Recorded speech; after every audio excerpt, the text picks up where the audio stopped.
કેન્દ્રીય ગૃહમંત્રી અમિત શાહે લોકસભામાં વક્ફ વિધેયક પર જાણકારી આપી હતી। તેમણે કહ્યું કે આ બિલને સંયુક્ત સંસદીય કમિટીને આપવામાં આવ્યું છે।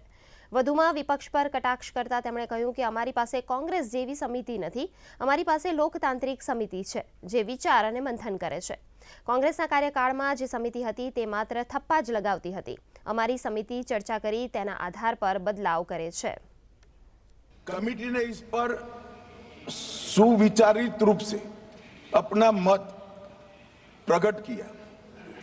वो जो मत प्रकट हुआ वो मत फिर से कैबिनेट के सामने गया।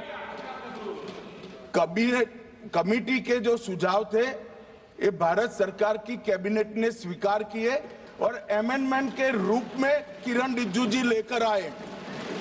ये तभी होता है जब ये ऑफिशियल अमेंडमेंट कैबिनेट की अनुमोदन के बगैर आता है।